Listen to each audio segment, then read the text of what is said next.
একঘেয়েমি খাবারে একটু নতুনত্ব আনার চেষ্টা আমার সবসময়ই। আসসালামু আলাইকুম, আমি কাউসার নূপুর। সবসময় চেষ্টা করি সহজভাবে পারফেক্ট রেসিপি শেয়ার করার। ঈদ স্পেশাল রেসিপির মধ্যে আজকে শেয়ার করব মাংসের রেজালা। আজকে আমি গরুর মাংসের রেজালা রান্না করে দেখাবো। আমি কিন্তু আমার চ্যানেলে রান্নার পাশাপাশি বাগান বিষয়ক অনেক ভিডিও শেয়ার করি, তাই এখনও যারা আমার চ্যানেলটা ঘুরে আসেননি, প্লিজ অনুরোধ থাকবে চ্যানেলটা ঘুরে আসবেন আর ভিডিওগুলো বেশি বেশি করে শেয়ার করবেন। যে আমি এখানে নিয়েছি হচ্ছে 2 কিলো পরিমাণ গরু মাংস, আর এই 2 কিলো পরিমাণ গরু মাংসে কি কি মশলা দিতে হবে সেটা আজকে দেখাবো। তাই এখানে একটা বাটি নিয়েছি, এখানে আমি দেখুন যে কিছুটা পানি নিয়েছি। আমরা আগেকার যখন মাংস খেতাম আমরা সবসময় বলতাম যে এখন কেন যেন আমরা সেই মাংসের টেস্টটা পাই না, আগের মাংসের টেস্ট। সেই টেস্টটা নিয়ে আসতে হবে কিভাবে সেটাই দেখাচ্ছি। 2 টেবিল চামচ পরিমাণ জিরের গুঁড়ো, 2 টেবিল চামচ পরিমাণ এখানে দেখুন যে আমি ধনিয়ার গুঁড়ো দিয়ে দিচ্ছি, আর 2 টেবিল চামচ পরিমাণ দিয়ে দিচ্ছি হচ্ছে হলুদের গুঁড়া। আপনারা মরিচের ঝাল কে কতটুকু খেতে চান সে অনুযায়ী এখানে মরিচটা মিলাবেন। আমি 3 টেবিল চামচ পরিমাণ শুকনো মরিচের গুঁড়ো দিয়ে দিলাম। দিয়ে সমস্ত কিছু দেখুন যে একখানে আমি একটু ভালো করে মিলিয়ে নেব। নিয়ে এটাকে আমি 10 থেকে 15 মিনিট রেখে দেব। এতে করে এই যে গুঁড়ো মশলাগুলো, এই মশলাগুলো একেবারে বাটা মশলার মতো হয়ে যাবে। এর ফলে মাংসে যে আগেকার যে একটা অথেন্টিক টেস্ট, সেই টেস্টটা ফিরে আসবে। চুলায় একটা হাঁড়ি গরমে উঠিয়ে দিয়েছি, আর এখানে দিয়ে দিচ্ছি আমি 200 গ্রাম পরিমাণ সয়াবিন তেল। আপনারা সয়াবিন তেলের বদলে এখানে কিন্তু সরিষার তেলটাও ব্যবহার করতে পারবেন। প্রতি 1 কিলো মাংসের জন্য আপনাকে 100 গ্রাম পরিমাণ তেল দিতে হবে।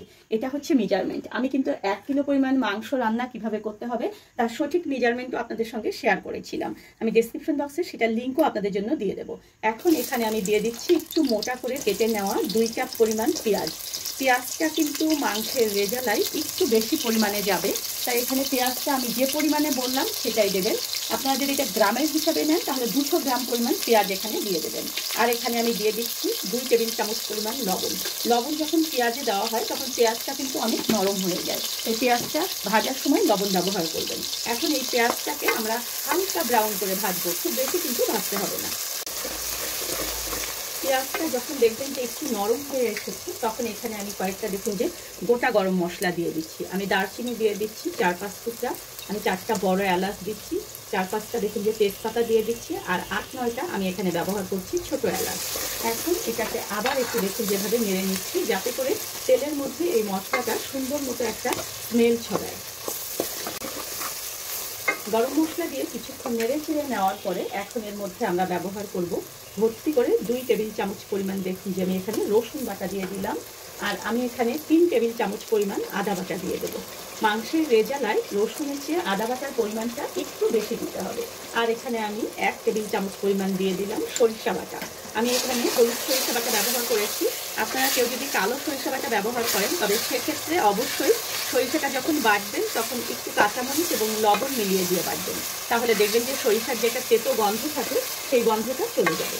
এখন 2 থেকে 3 মিনিট এটা আমরা মাঝারি আঁচে একটু নেড়ে চেড়ে নেব, যাতে করে আদা রসুনের কাঁচা যে একটা গন্ধ থাকে সেই গন্ধটা চলে যায়। সুন্দর একটা অ্যারোমা বের হয়েছে, কারণ আমি আদা রসুনটা একদম সুন্দর মতো তেলের মধ্যে ভেজে নিয়েছি। এখন যে মশলাগুলো আমরা পানিতে ভিজিয়ে রেখেছিলাম সেই মশলাটা পুরোটাই আমরা এর মধ্যে ঢেলে দেবো, দিয়ে এটাকেও আমরা 2-3 মিনিট ধরে একটু কষাবো।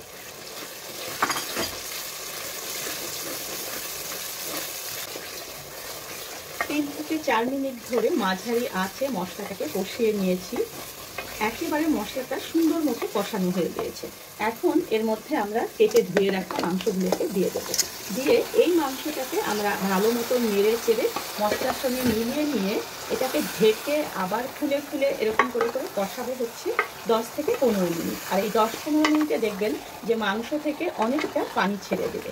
অবশ্যই কিন্তু ভালো মতো মশলা দিয়ে এভাবে করে মাংসটাকে মিলিয়ে দেবেন।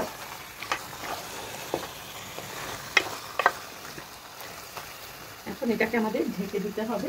ঢেকে দিয়ে আমরা কিন্তু নেড়ে চেড়ে এটাকে 10 মিনিট ধরে রান্না করব।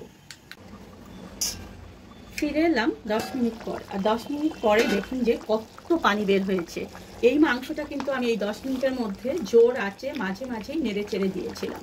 এখন বেশি মাংসের নিয়ম হচ্ছে, মাংস থেকে যদি মাংসটা টাটকা হয়, মানে ফ্রিজে রাখা না হয়, কিনে নিয়ে এসে রান্না করা মাংস হয়, তাহলে এই মাংসটা থেকে প্রচুর পরিমাণে পানি বের হবে।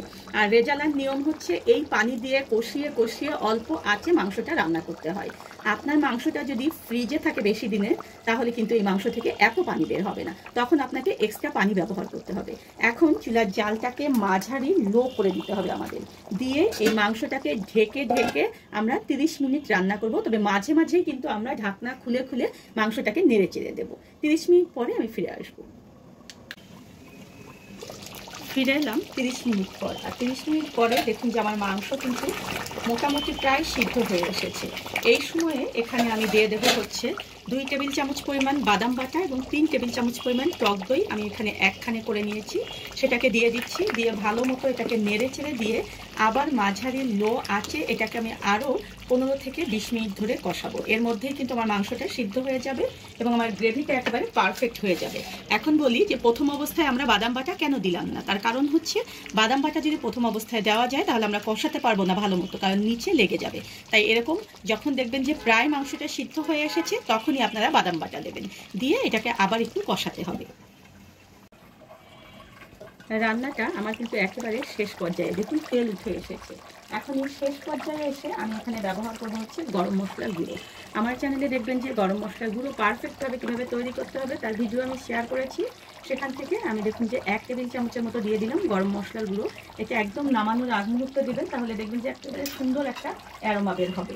আর এই মাংসে যে আমি টক দই ব্যবহার করেছি, তাই টেস্টের ব্যালেন্স নিয়ে আসার জন্য এখানে কিছুটা চিনি ব্যবহার করতে হবে। এটা আপনারা যদি কেউ স্কিপ করতে চান তবে করতে পারেন। আমি এখানে 2 চা চামচ পরিমাণ চিনি ব্যবহার করলাম। আর বাবুর্চিরা একটা জিনিস ব্যবহার করে, সেটা হচ্ছে ঘি। এই শেষ সময়ে এসে এখানে 2 চা চামচ পরিমাণ খাঁটি ঘি দিয়ে দেবেন। ঘি কীভাবে পারফেক্ট ওয়েতে তৈরি করতে হবে সেটার ভিডিও কিন্তু আমি শেয়ার করেছি চ্যানেলে, আপনারা ডেসক্রিপশন বক্সে সেটার লিঙ্ক পেয়ে যাবেন। এখন এটাকে দেখুন যেভাবে নেড়ে চেড়ে দিতে হবে, দিয়ে একেবারে চুলার আঁচ ধিমা করে দিতে হবে, যেটাকে দমে রাখা বলে। সেই দমে এটাকে আমি রেখে দেবো 5 থেকে 7 মিনিট। 5-7 মিনিট পরে আমরা ফিরে আসবো। রান্নাটা আমার একদমই শেষ, দেখুন পুরো একেবারে তেল উঠে এসেছে। এখন এই শেষ সময়ে রেজালার টেস্টটাকে খুবই রকম বাড়ানোর জন্য আমরা এখানে মাওয়া ব্যবহার করব। কিন্তু সবার ঘরে যেহেতু সবসময় মাওয়া থাকে না, তাই এখানে আপনি গুঁড়ো দুধ ব্যবহার করবেন। আমি এখানে দেখুন যে 2 টেবিল চামচ পরিমাণ গুঁড়ো দুধ দিয়ে দিচ্ছি 2 কেজি মাংসের জন্য। দিয়ে চুলার আঁচটাকে বন্ধ করে দিয়ে এটা আমরা নাড়বো না, এটাকে আমরা ঢেকে রাখবো 10 মিনিট। 10 মিনিট পরে ফিরে আসবো। ফিরে এলাম 10 মিনিট পরে। এখন এটাকে একটু ভালো মতো নেড়ে চেড়ে দিলেই দেখবেন যে একেবারে পারফেক্ট মাংস হয়ে গিয়েছে। আর এইভাবে করে রান্না করার পরে আপনারা বুঝবেন যে এর টেস্টটা কতটা সুন্দর। মাংসের এই রেজালাটা দিয়ে পরোটা, নান, রুটি, পোলাও, খিচুড়ি, সাদা ভাত সব কিছুই কিন্তু খেতে অসম্ভব মজা লাগে। ধন্যবাদ সবাইকে আমার সঙ্গে থাকার জন্য। আর পরবর্তী রেসিপির জন্য প্লিজ চ্যানেলটা সাবস্ক্রাইব করবেন। যারা ফেসবুক পেজ থেকে দেখছেন তারা পেজে একটা লাইক এবং ফলো দেবেন। আর ভালো লাগলে ভিডিওগুলো বেশি বেশি করে ফ্রেন্ডস অ্যান্ড ফ্যামিলির সঙ্গে শেয়ার করবেন।